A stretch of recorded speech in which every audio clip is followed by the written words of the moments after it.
Chicago, a city with a reputation for crime that stretches back 100 years, gangsters, gunfire, and a murder history as famous as any in America.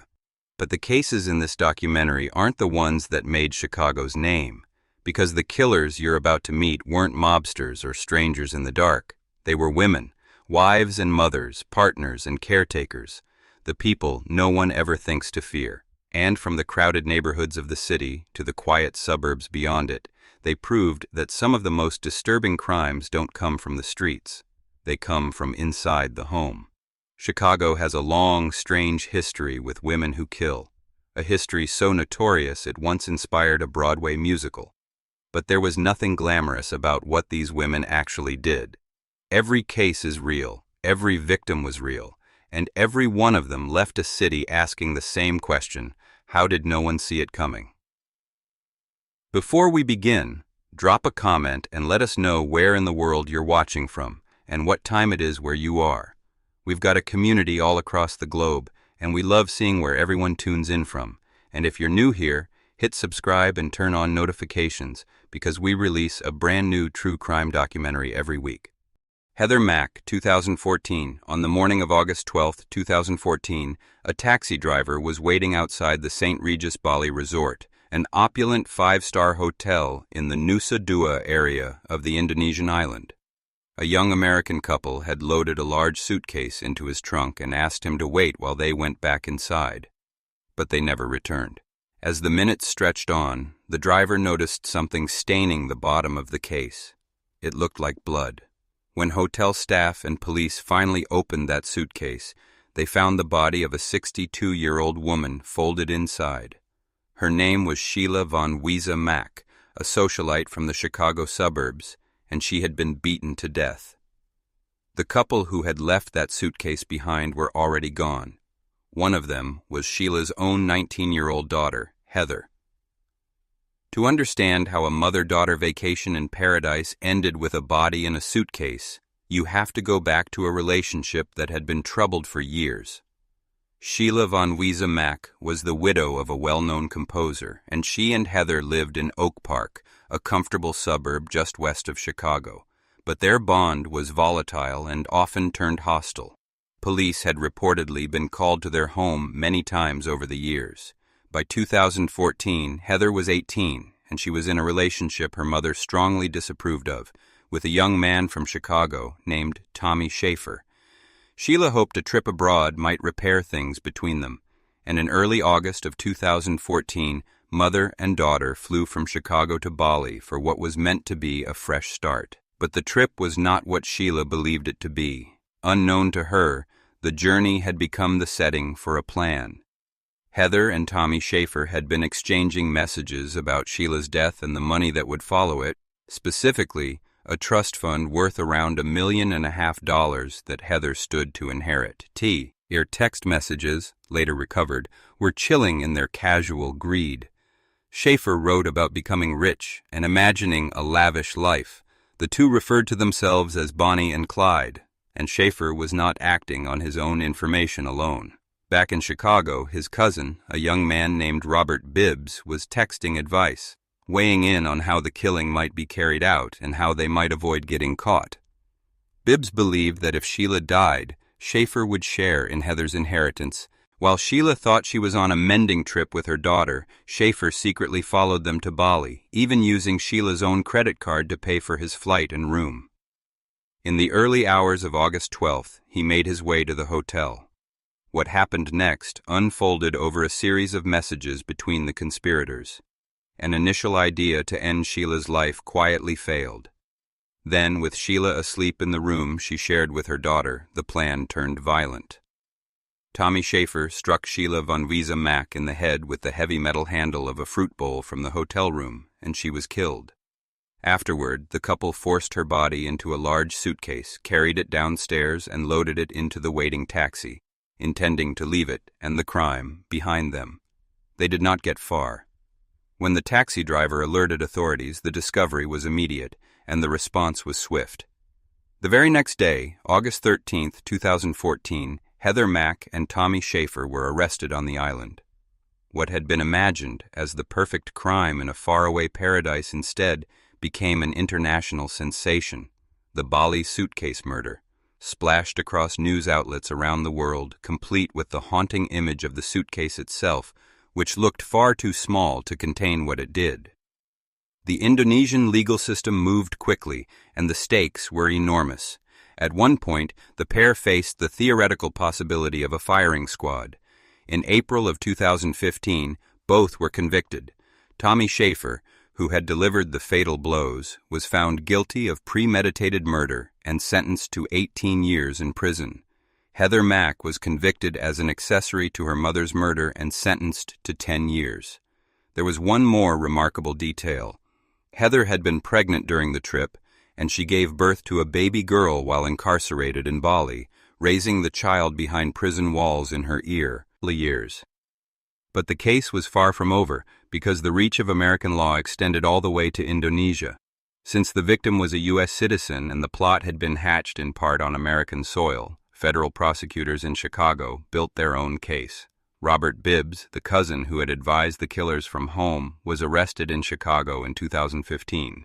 He pleaded guilty to conspiracy to commit the foreign murder of a U.S. national, prosecutors noting he could have stopped the whole thing with a single call to police, and was sentenced to 9 years in federal prison. Heather Mack served roughly 7 years of her Indonesian sentence before being released early for good behavior, and in late 2021 she was deported back to the United States.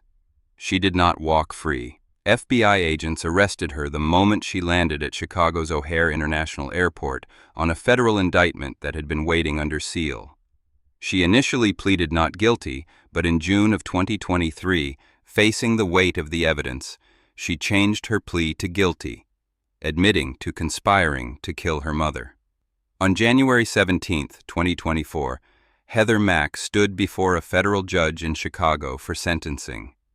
Her relatives described her in unsparing terms, a cold, calculating young woman who had orchestrated the murder of the mother who raised her. When it was her turn to speak, Mack apologized, telling the courtroom she was sorry from the bottom of her heart and that words could not undo the damage she had caused. The judge called it a brutal and premeditated crime and sentenced her to 26 years in federal prison. Crucially, she was not given credit for the years she had already served in Indonesia, meaning her reckoning, more than 9 years after her mother's death, was only just beginning. The case has never lost its grip on the public, in part because of that unforgettable image outside a luxury resort, and in part because of the question at its center.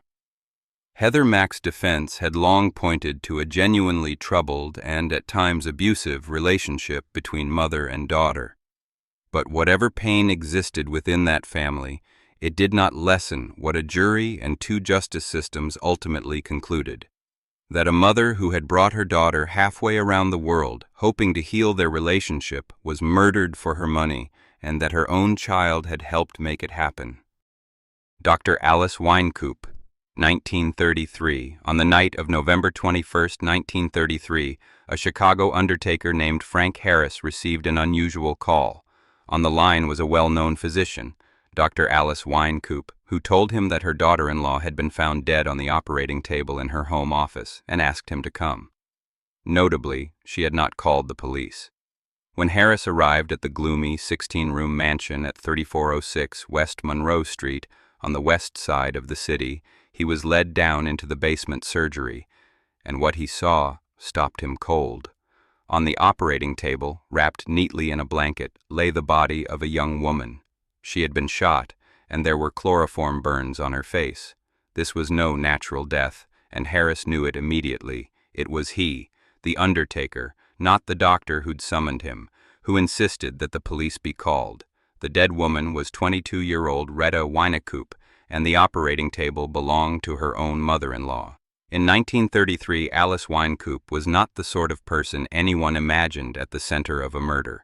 She was 62 years old and genuinely distinguished, a physician trained at a respected medical school, a professor, a civic leader, and a well-known advocate for the health of women and children. But behind the doors of that large, aging mansion, the Wynekoop household was a troubled place. Alice shared the rambling home with a rotating cast of boarders and with her adult son, James Earl Wynekoop, and his young wife, Retta, who lived there among the tenants. Retta Gretchen Gardner had come to Chicago from Indianapolis. She was a violinist, a talented young musician, and she had married Earl Wynekoop about 4 years earlier. But it was not a happy marriage. Earl was an unemployed young man with a wandering eye and a string of other women, several of whom would later be named in the papers. Retta, living in her mother-in-law's house and tied to a husband who neglected her, was reportedly lonely and homesick. It was into this tense, unhappy household that violence came on that November night. When police did arrive, Alice Wynekoop offered them an explanation. She suggested that Retta must have been killed by a burglar, an intruder who had broken in looking for the drugs and money a doctor's office might contain, and who shot the young woman when she surprised him. It was plausible enough on its face, but the details refused to cooperate. There was no sign of a break-in. The revolver that had killed Retta was found right there near the table, and it was later established to belong to Dr. Wynekoop herself. And then there was the chloroform in Retta's system, a strange thing for a random burglar to have used. The angle of the fatal wound, together with those chemical burns, ruled out any possibility that Retta had taken her own life. This was no robbery gone wrong. Someone in that house had killed her. As investigators dug deeper, a powerful motive surfaced, one written in ink. In the weeks just before Retta's death, life insurance policies had been taken out on the young woman, totaling around $10,000, a substantial sum in the depths of the Great Depression and worth well over $200,000 in today's money. Some of that coverage carried a double indemnity clause, promising an even larger payout in the event of a violent or accidental death. Suddenly, a struggling household had a concrete reason to want Retta gone. Both Alice Wynekoop and her son Earl were arrested, and in the chaotic days that followed, the story twisted and turned like something out of a crime novel.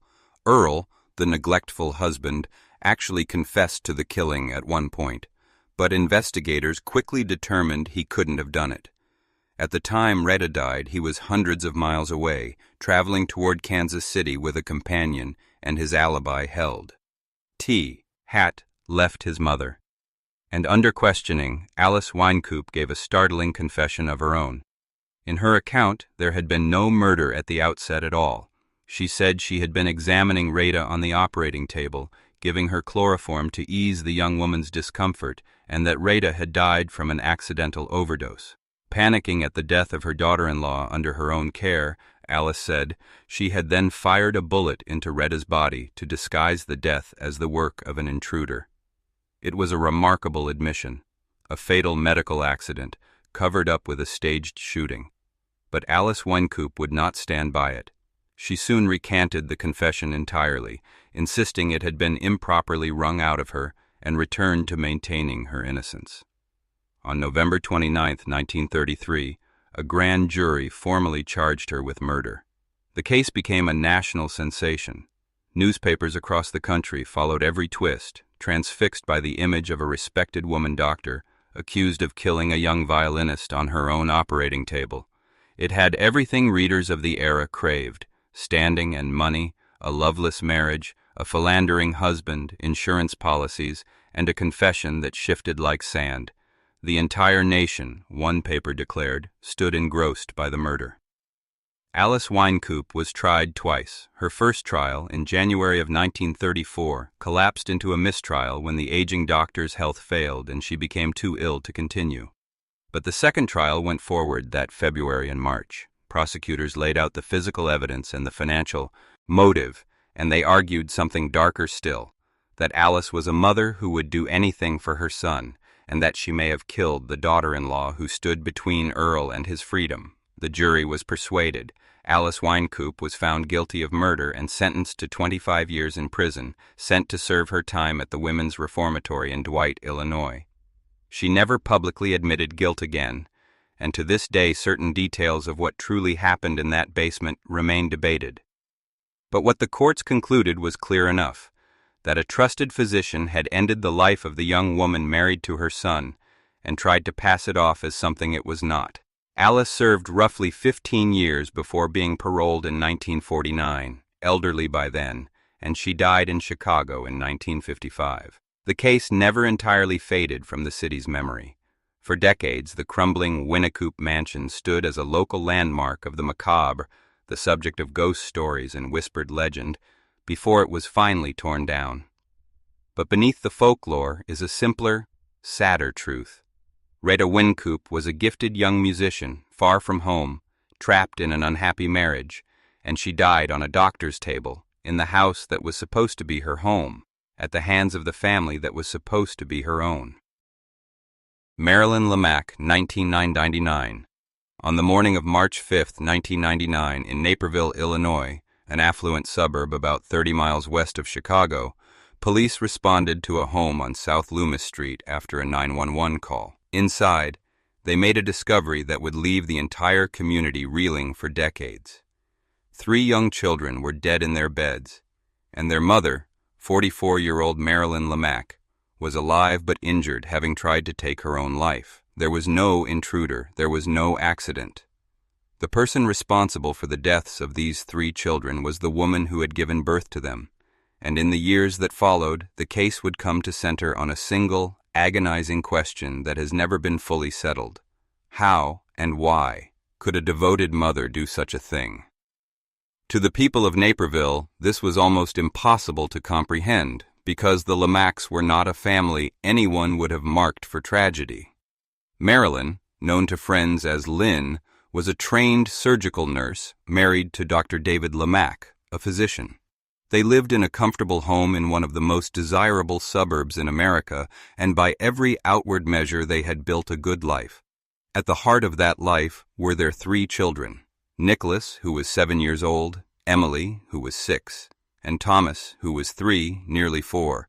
By all accounts, they were bright, beloved children, and Marilyn was seen as a loving and devoted mother. But beneath that comfortable surface, the family was coming apart. By early 1999, the Lemaks' marriage had failed, and they were in the middle of a divorce. David had moved out of the family home, and the separation was painful. Marilyn was, according to testimony that would later fill a courtroom, suffering from significant depression, and she was struggling profoundly with the collapse of her marriage and her family. The stability she had known was gone, and something inside her was breaking down. On March 4, 1999, in the family's home in the affluent DuPage County suburb, Marilyn ended the lives of her 3 children. She sedated them with a prescription medication, the anti-anxiety drug Ativan, and then suffocated them. We won't go into any further detail than that, out of respect for Nicholas, Emily, and Thomas. Afterward, Marilyn attempted to take her own life, cutting her wrists, and lay down expecting to die. But she survived the night. The next morning, March 5th, dazed and gravely injured, it was Marilyn herself who called 911, telling the dispatcher what she had done. When police reached the home, the full, unimaginable scope of the tragedy became clear.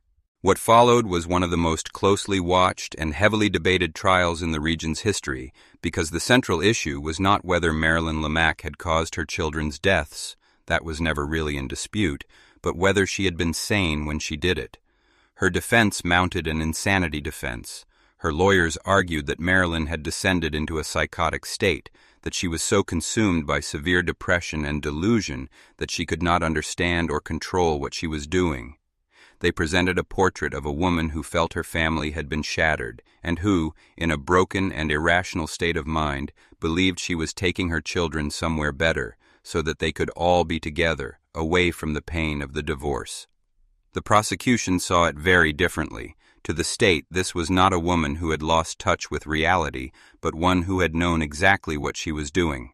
Prosecutors argued that Marilyn's actions were deliberate and even calculated, an act of rage and retribution aimed at the husband who was leaving her.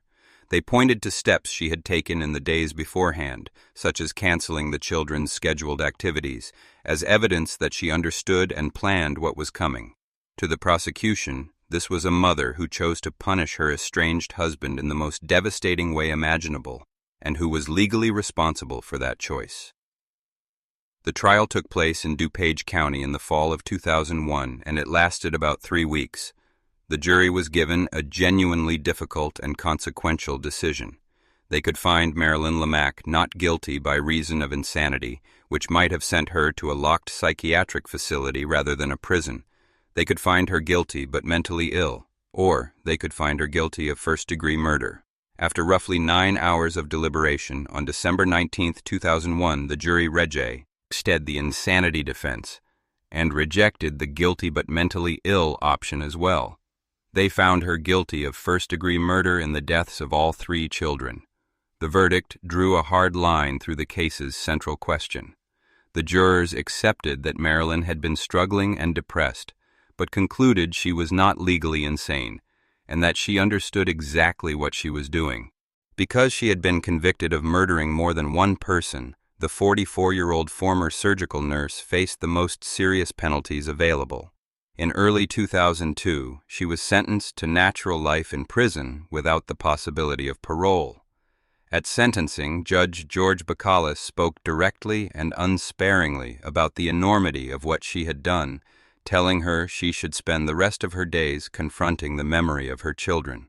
She was taken away to prison, where she remains today, serving her life sentence at the Logan Correctional Center in downstate Illinois. The case did not end there in the public conscience. In the years since, Marilyn Lemak has sought clemency, arguing that a prescription antidepressant she was taking at the time may have triggered a psychotic reaction, a claim that reopens the very debate the jury settled in 2001. Prosecutors and investigators who worked the case have firmly opposed her release, insisting she understood her actions and that justice requires her sentence stand. As of now, she remains incarcerated. More than 25 years later, the case still resonates painfully in that community, remembered as one of the darkest days in its history. And it left behind a question that reasonable people still answer differently. Whether Marilyn Lemak was a profoundly mentally ill woman in the grip of an illness she could not control, or a mother who made a terrible and deliberate choice. The courts reached their verdict, but the human question underneath it is one this case has never fully laid to rest. What is not in question is who deserves to be remembered. Nicholas, Emily, and Thomas Lemak were 7, 6, and 3 years old. They were loved, and they are still mourned, and the tragedy of this case belongs, above all, to them. Nicole Abu Sharif, 2007. On March 17, 2007, police in Villa Park, Illinois, a quiet village in DuPage County, just west of Chicago, came to a suburban home to look into a report of a missing woman. What they found there turned a missing person case into a murder investigation. Inside the garage sat a classic 1966 Ford Mustang, and when officers eventually opened its trunk, they discovered the body of a 32-year-old woman named Rebecca Klene, known to everyone as Becky. She had been blindfolded, bound, gagged, and suffocated, and she had been dead for roughly 2 days. The home belonged to Becky and the woman she had shared her life with for 7 years. That woman was Nicole Abu Sharif, the very person who had reported Becky missing. Nicole Abu Sharif and Rebecca Klene had been a couple for about 7 years, building a life together in their Villa Park home. To the outside world, they were simply 2 women who had made a home in the suburbs. But by early 2007, the relationship had grown deeply troubled, and it was coming apart at the seams. 2 things, in the eyes of investigators, turned that failing relationship into a motive for murder. The first was money. The couple was financially intertwined, and Nicole stood to come into roughly $400,000 from a life insurance policy on Becky's life if Becky were gone. The second was someone new. In the weeks before the killing, Nicole had begun pursuing a relationship with a young woman named Rose Sodaro, whom she'd connected with through the social networking site MySpace, then at the height of its popularity. Nicole wanted out of her old life, and she wanted the money and the freedom that Becky's death would bring. Around March 15, 2007, inside the home the 2 women shared, Becky Klene was killed. Nicole restrained her with duct tape, gagged her, covered her head with a plastic bag, and suffocated her. She then placed Becky's body in the trunk of the Mustang parked in the garage, and there it stayed, hidden, while Nicole carried on with her life as though nothing had happened. And it's what she did next that has made this case so difficult to forget. Within about an hour of Becky's death, Nicole went out with Rose Sodaro, the young woman she'd been courting, a woman who had no idea what had just happened in that house. They spent the evening together, bowling and out for pizza and drinks, an ordinary night out in the immediate wake of a murder. In the days that followed, while Becky's body remained concealed in the trunk just steps from where they'd been, Nicole kept seeing Sodaro. She promised her gifts, trips, and money, the kind of future that would be funded by the insurance payout still to come, and at one point offered her a car key as a token of that commitment. Sodaro knew none of the truth behind any of it. The unraveling began because Becky did not simply vanish without anyone noticing. When Becky failed to show up for work and dropped out of contact, deeply out of character for her, the people in her life grew worried, and on March 17th, Nicole Abusharif herself reached out to police to report Becky missing. Whatever the intention behind that call, it brought officers straight to the home the two women shared. Nicole gave them permission to look around, and as they moved through the house and into the garage, one detail stood out. The Mustang was covered in a layer of dust, except for a clean spot on the trunk lid, as though someone had recently opened it. When an officer asked for the keys to the trunk, Nicole said she only had the ignition keys. That was enough to raise suspicion. Officers forced the trunk open, and there, curled on her side, was Becky Klene. The search for a missing woman was over, and a homicide case had begun. The forensic evidence pointed in one direction. The materials used to restrain and suffocate Becky, the duct tape and the plastic bag, carried Nicole's fingerprints and palm prints, a direct physical link between her and the instruments of Becky's death. Combined with the financial motive and the almost incomprehensible way she had behaved in the days afterward, prosecutors in DuPage County built a case that this had been no crime of sudden passion, but a killing carried out for money and for the freedom to start over with someone else. Nicole Abusharif maintained her innocence throughout. When her case went to trial in the spring of 2009, her defense worked to complicate the prosecution's narrative. Her lawyers argued that she was physically incapable of overpowering Becky, pointing to her smaller size and a back injury, and suggested that her fingerprints were on the tape and bags for an innocent reason, that the couple had recently been packing away holiday decorations together. They also sought to cast the relationship as troubled and volatile, an attempt to muddy a clean story, but the jury didn't accept it. On May 5, 2009, after roughly 13 hours of deliberation, they found Nicole Abusharif guilty of first-degree murder. Notably, the jurors declined to find that the killing had been cold, calculated, and premeditated, a distinction that spared Nicole from a possible sentence of life without parole. Weeks later, she was sentenced to 50 years in prison, and under Illinois law, first-degree murder must be served in full, meaning she will serve all 50 years with no time off. Abusharif pursued appeals in the years that followed, including a later challenge to her sentence, but they went nowhere. An Illinois appeals court dismissed her petition in 2021, and her conviction stands. She remains incarcerated at the Logan Correctional Center in downstate Illinois, and will be an old woman before she ever has a chance at freedom.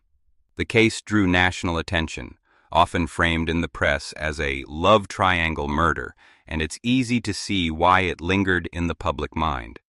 There is a particular coldness at the center of it, not only that a woman would kill the partner she had spent 7 years with, but that she could then step over that loss so completely, spending her evenings out with someone new while the body lay hidden in the garage. Becky Klene was 32 years old, remembered, by those who loved her as far more than the grim way her life ended, and the person who took that life was the one who was supposed to know and love her best. Bethany McKee, 2013. On January 10, 2013, in Joliet, Illinois, a working-class city about 40 miles southwest of Chicago, police arrived at a house on North Hickory Street and made a horrifying discovery. Inside were the bodies of two young men, Eric Glover Jr. and Terrence Rankins, both just 22 years old and both from Joliet.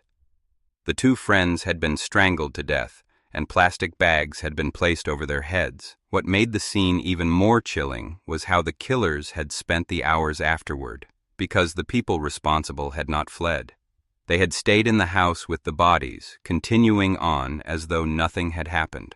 4 young people were arrested in connection with the murders. One of them was a 20-year-old woman named Bethany McKee, and prosecutors would argue that she was the bait that drew the 2 victims to that house. To understand the case, you have to understand the tangle of young people at the center of it.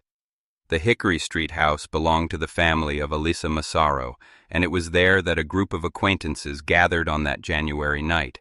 Along with Massaro and McKee were 2 young men, Joshua Minor and Adam Landerman, Landerman being the son of a Joliet police officer.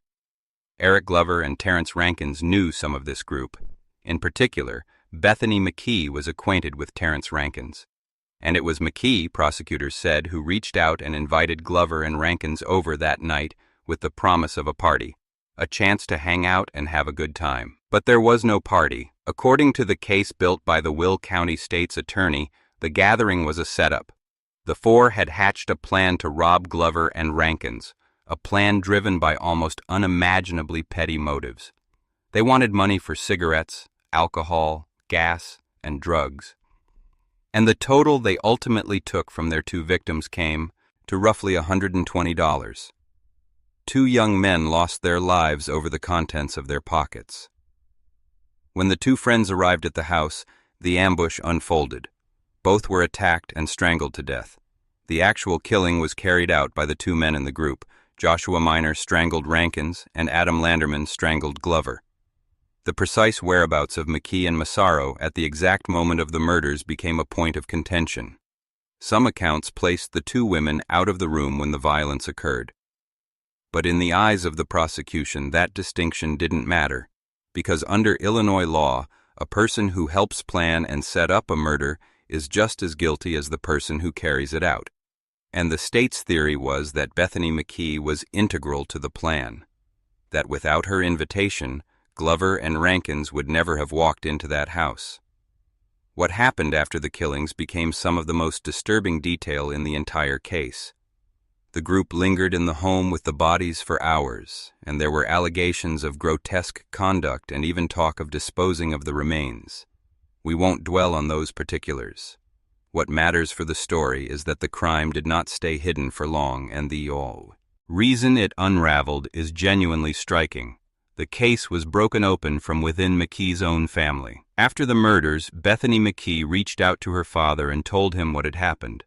Her father did what many parents could not imagine having to do. He called the authorities on his own daughter. His call to police set the investigation in motion and led officers to the house on Hickory Street where the bodies were found. The families of the victims would later publicly express their gratitude to Bill McKee for doing the right thing in an impossible situation. All 4 suspects were arrested, and in the legal proceedings that followed, their paths diverged sharply. Elisa Massaro, whose family owned the home, struck a deal with prosecutors. She pleaded guilty to robbery and concealing a homicide, and in exchange for a 10-year sentence and her agreement to testify against the others, she avoided a murder conviction. Because of sentencing rules and credit for time served, Massaro would ultimately spend under 4 years in prison before her release in 2018, an outcome the victims' families found deeply painful. The other 3 faced murder charges and were tried separately. Bethany McKee chose to have her case decided by a judge rather than a jury. In August of 2014, Judge Gerald Kinney found her guilty of first-degree murder in the deaths of both young men. Because she had been convicted in the murders of more than one person, Illinois law mandated the sentence, natural life in prison without the possibility of parole. That November, at just 20 years old, Bethany McKee was sentenced to spend the rest of her life behind bars. Her co-defendants met the same fate. Joshua Minor was convicted and sentenced to life, and Adam Landerman, the police officer's son, was convicted by a jury in 2015 and also sentenced to mandatory life. At McKee's sentencing, the grief and anger of the victims' families filled the courtroom. Terrence Rankins's mother spoke directly to what she saw as McKee's role in her son's death, saying plainly that Terrence would never have been in that house if McKee had not brought him there. Two families had been shattered, two young men with their whole lives ahead of them gone, all for about $120. But the story of Bethany McKee is not fully closed, and in fairness, it's important to say so. In the years since her conviction, her legal team, including attorneys focused on wrongful convictions and unjust sentencing, have fought to reopen the case. They've argued that her life sentence is unjust given her youth and a difficult traumatic history, and that it is strikingly disproportionate to the far lighter sentence Massaro received for a role in the same crime. Their strongest new piece of evidence came from an unexpected source. Joshua Minor, one of the two men who actually carried out the stranglings, signed a sworn affidavit stating that McKee had never been part of any plan to rob or harm the two victims. In February of 2026, a Will County judge found that affidavit significant enough that it could have changed the outcome of her trial and granted her a new one, effectively overturning her conviction. Prosecutors, however, pushed back, asking the court to reconsider and to first hold an evidentiary hearing where Minor could be questioned under oath about his new account. As of this recording, that fight is still playing out in the courts. McKee's conviction has been called into serious question, but her case remains in active post-conviction proceedings, and its ultimate resolution is genuinely uncertain. What is not uncertain, and what should not be lost in the legal wrangling, is the human cost at the center of it all. Eric Glover Jr. and Terrence Rankins were two 22-year-old friends who believed they were going to spend an ordinary evening hanging out with people they knew. Instead, they walked into a trap and never walked out. Whatever a new trial may ultimately decide about Bethany McKee's precise role, the loss of those two young men, and the almost incomprehensible smallness of what they were killed for, remains the heart of this tragedy. Tilly Klimek, 1920s. In the autumn of 1922, in the Polish neighborhood on the northwest side of Chicago, Illinois, a middle-aged husband named Joseph Klimek fell violently and mysteriously ill. His body was racked with pain, and he began to lose the use of his legs. When doctors finally examined him closely, they found the cause. His body was saturated with arsenic. Joseph had been poisoned, slowly and deliberately, over a period of time, and the person who had been preparing his meals was his own wife, Tilly. When police came to arrest her, she is said to have looked at one of the officers and delivered a line that would follow her into legend. The next person she wanted to cook a dinner for, she told him, was him. Joseph Klimek survived. He would become the star witness against the woman the newspapers were about to christen Mrs. Bluebeard. Tilly Klimek had been born Otyli Gabirek in Poland and came to America as a small child, growing up in Chicago's tight-knit Polish community. To her neighbors, she was an unremarkable, plain-spoken housewife. But Tilly had a strange and unsettling habit that people in the neighborhood had noticed for years, one that in hindsight would take on a chilling significance. She seemed to be able to predict death.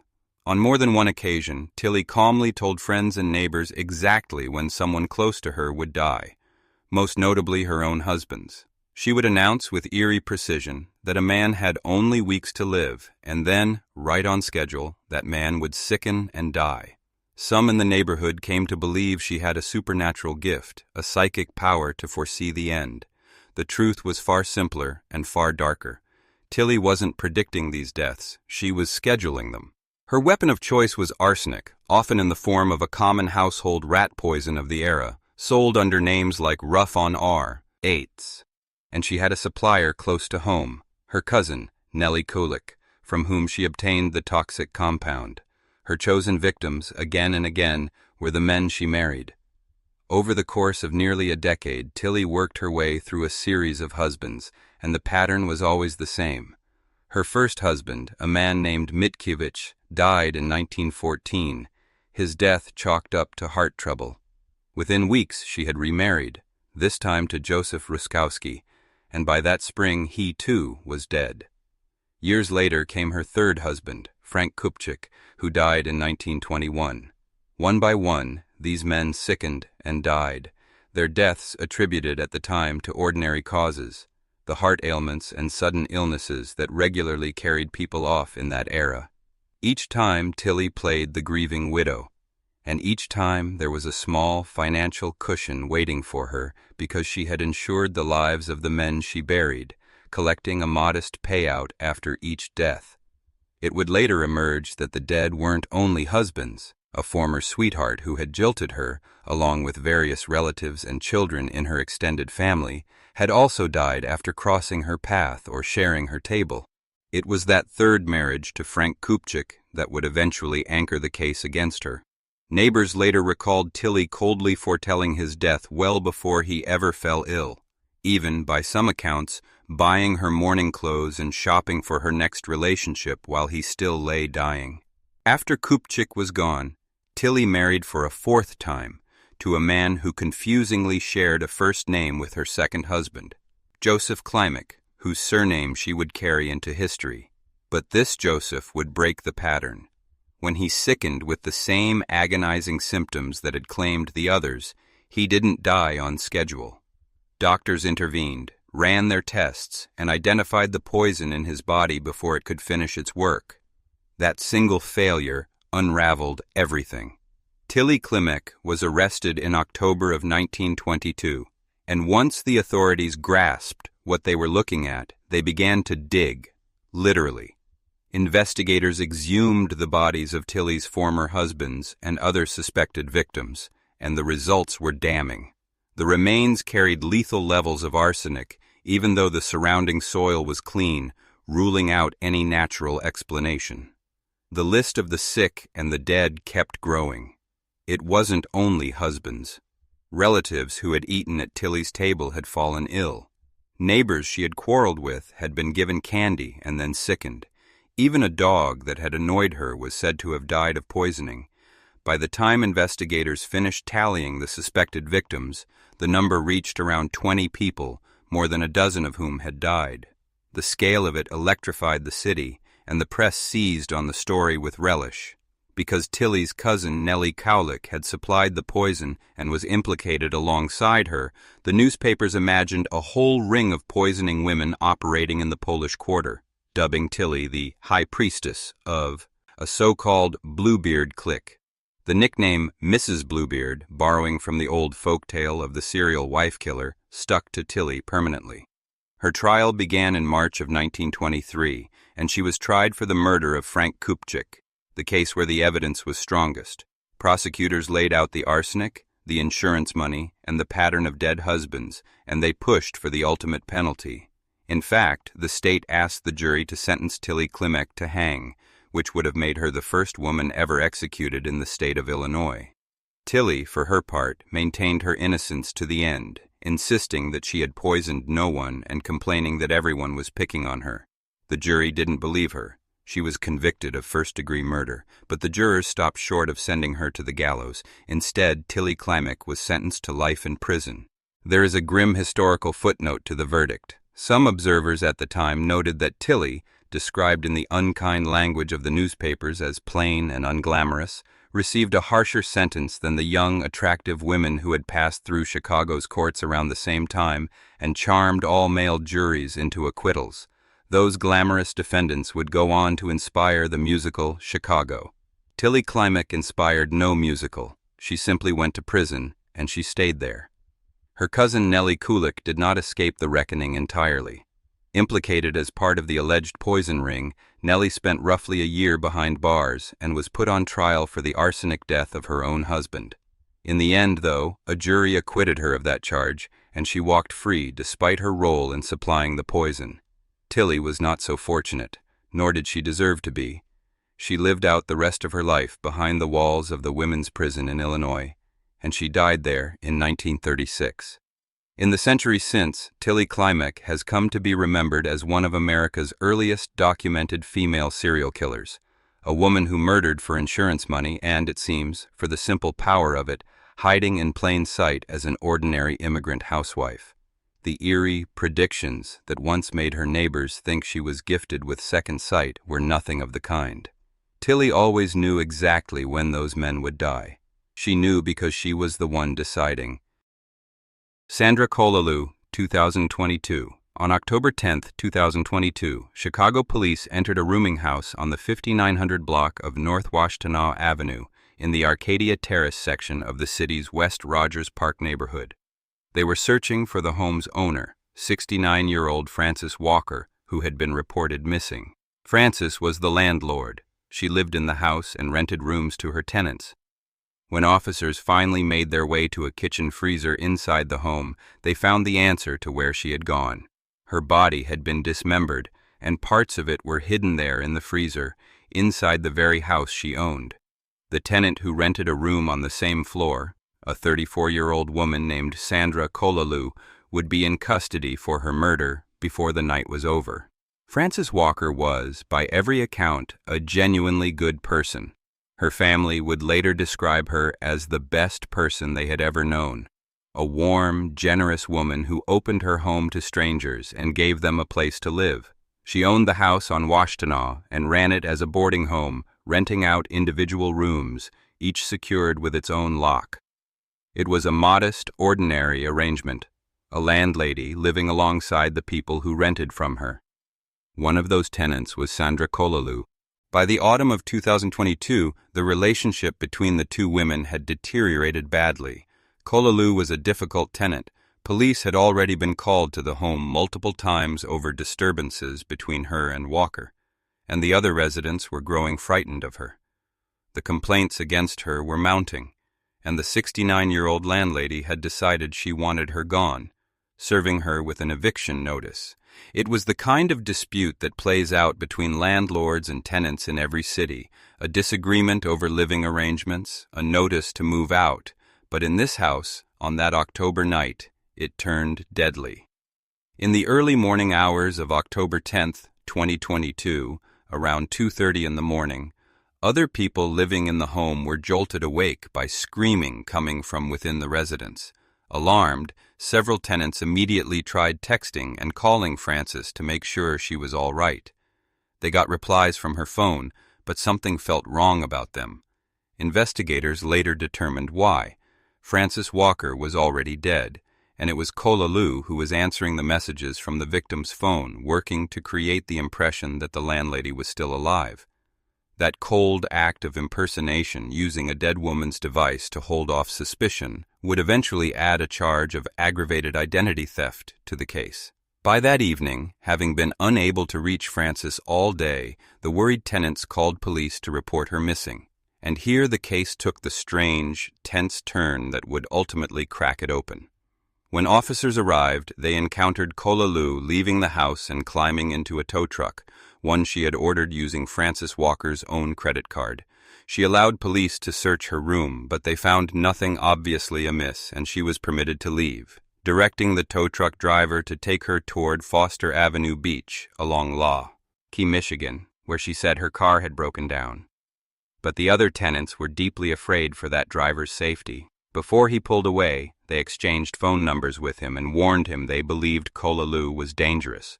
It was a decision that made all the difference. At the beach, the driver watched Kololu take a large garbage bag and dump it into a trash container, and he told the tenants what he'd seen. Several of them went to the beach, looked inside the bag, and found bloody rags and linens. They called the police. Meanwhile, Kololu's ordeal with the tow truck driver continued.